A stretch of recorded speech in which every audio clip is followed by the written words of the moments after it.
Welcome to Pulp Mortem, the search for a lost literary classic from the Pulp era. Tell me, what are your guys' thoughts on audiobooks? Personally, I can't get behind them. That's weird. Personally, I need that tactile... Are you guys hearing that? Whoa!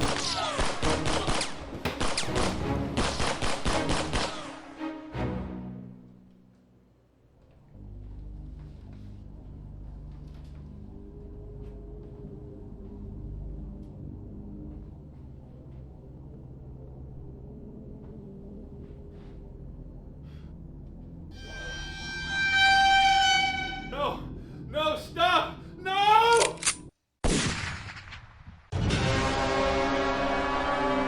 That doesn't make any sense. I think it's official. That's the stupidest cold open I've done yet. But let's chat about Billy Boy. William Frederick Temple was a British author born in Woolwich on March 9th, 1914, and he died in 1989 at the age of 75.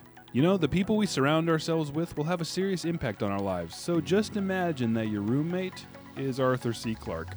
Catching the sci-fi writing bug was inevitable, and Temple's first short story was accepted in Thrills in 1935, which you can find for really cheap. Oh my God! Temple wrote The Four-Sided Triangle, loosely based upon his relationship with his wife Joan, minus all the cloning, of course. But that book was a labor of love, since he was conscripted during World War II before he could finish it. He tried to write while in the service, but ended up losing the manuscript during battle. Twice. The Four-Sided Triangle is easily Temple's most popular work, and it was made into a film, co-written by Paul Tabori. After the war, Temple devoted himself to writing full-time. He only wrote 10 or so novels, but was voted Author of the Year by Nebula Science Fiction readers in 1957 for his numerous short stories, well over 70. Which brings us to Shoot at the Moon. Murder on the Moon. Murder? What was that you said? I said murder. What murder? Well, I don't know. You said murder. I said murder. You said murder. No, I said murder because you said murder. I said murder! The HAPU, Harwell Atomic Propulsion Unit, had made rocket ship history. With its atomic pilot and artificial gravity, anyone was qualified to fly to the moon. But its scientists did not envision the hidden dangers of moon exploration, nor did they foresee the kind of violence that could erupt among 4 men and a woman in a lonely space capsule. Shoot at the Moon is an original story published by Whitting and Wheaton in 1966. I own the McFadden-Bartell paperback edition, which came out a year later for 60 cents. There is no cover artist listed, but let's be real, it's a photograph of a little spaceman toy. It's silly. Obviously, the Jack Ferragasso cover is the best, but the original Richard Weaver hardcover is bursting with charm, and I kind of love it. You can find any paperback edition for well under $10. I've seen the first edition hardcover go online for about $65, which is a little steep for me. As I've said before, I select and I review books with as little prior knowledge as possible. I don't research it until I'm done. I don't read other reviews. I like to go into it a blank slate, just completely open. Now, this is an instance here where prior knowledge would have completely changed the way I read and reviewed this book, because I read it and I was prepared to give it a middling review, some good, an awful lot of bad. But as I did my research, I came to realize that this book is parodic. It's a parody. It's supposed to be a parody, but it's not a full-on parody. It's not Naked Gun. It's Arm and Foot. You know what I'm saying? Oh boy. So here's some good, I think. I don't know. Honestly, my mind is swimming a bit, because the cheesy dialogue, the campy, over-the-top characters, those were all going into the bad. But now that I know that it's a parody, I mean, the dialogue writing seemed amateurish, but now it might just be funny.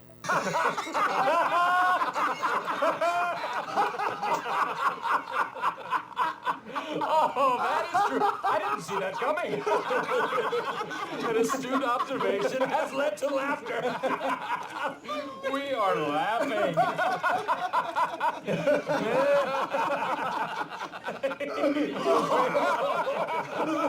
I don't know. I really don't know. I feel like I need to read this again. The bad section is going to be a challenge for me, but there's still some good. That's very obvious. The hook is solid. The hook is freaking solid. I mean, the elevator pitch for this book, it couldn't be any better. There's a murder mystery on the moon with a cantankerous crew. Also, there could be aliens. But if there are aliens, then they're unlike anything we've ever seen before. After Temple's success with the film version of the Four-Sided Triangle, there was actually a movie option planned and a whole promotion planned for this.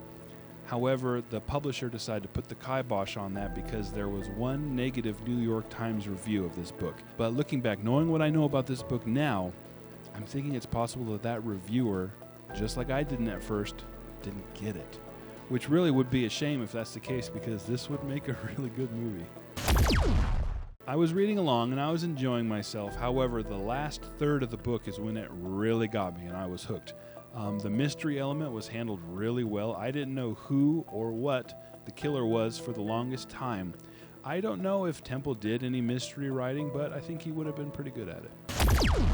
Micrometeors. This concept I think is pretty cool.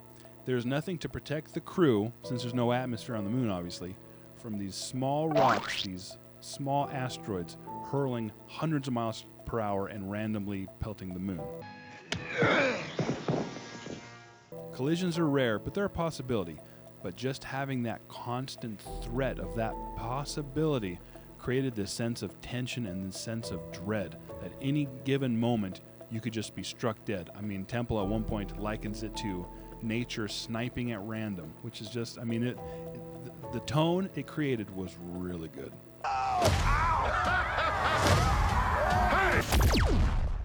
The characters. I don't like any of the characters. I really don't like you. But now I think that was probably on purpose because this has the classic Ship of Fools theme. Like I said, I feel like a dope for not picking up on the parody. When I was younger, my brother went out to go see a movie once, and I was busy, I didn't go with him, and he's like, I want to go see a movie. But he was dead tired, so I was like, you're going to fall asleep in the theater. He's like, I'm not going to fall asleep in the theater. And so he went to go see Hot Fuzz in the theater. And he came back, and I was like, well, how was it? And he goes, it was okay. The thing was, he was so tired that his mind didn't pick up on the quick, constant, and subtle comedic elements in that movie. And so he thought it was just kind of an okay action flick. Not everyone's a murdering psychopath. It's high time you realize that. You and your monkey.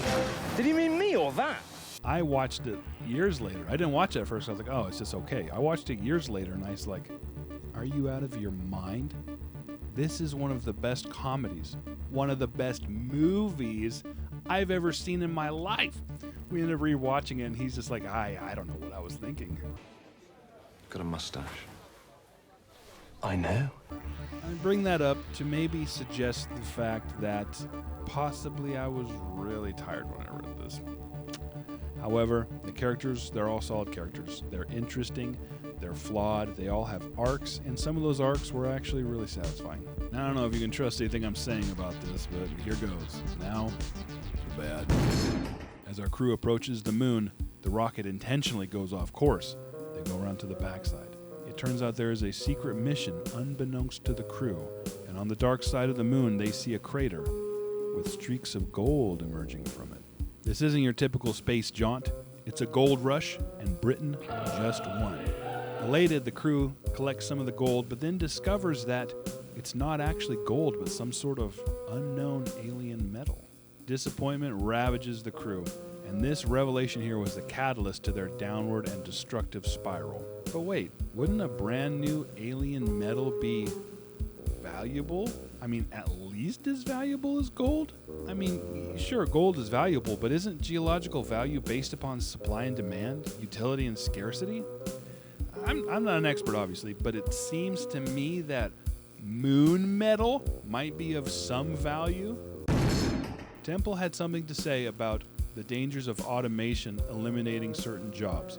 He had something to say. He said it strong in the beginning, and he hit it really, really strong at the end. I mean, straight up preaching at the end. Pulpit and all, and I'm not even joking about that. Why? And, it's a fine message, I suppose. I have no problem with it. And I'd say it's far more relevant today than it was back in '65, but it just doesn't really jive with this story. It doesn't really fit in.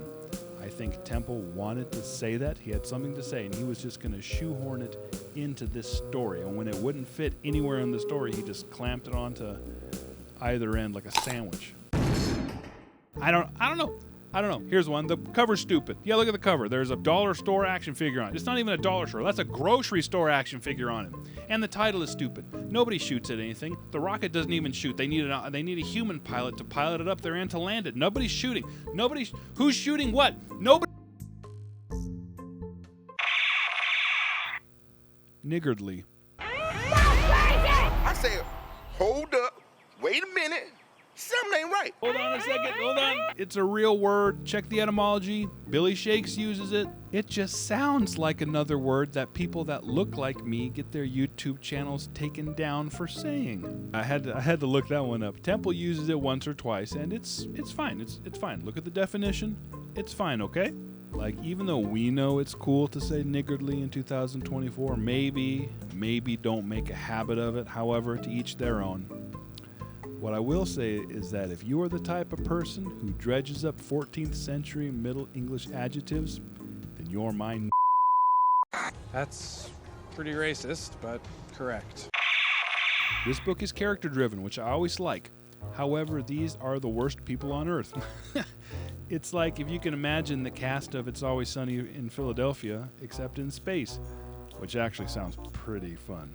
Every conversation is witty, and it is packed with insults, sarcasm, and derision. I really wish I knew this was a parody, because it was starting to wear on me after a while, because comedic elements without comedy are actually kind of horrific, you know what I'm saying? Jabs are insults. Pranks are actually cruel. Slapstick is violence. I wish I knew. And why is there a toy on the cover? So what's the verdict? I'm gonna say Thrift. No. I don't know.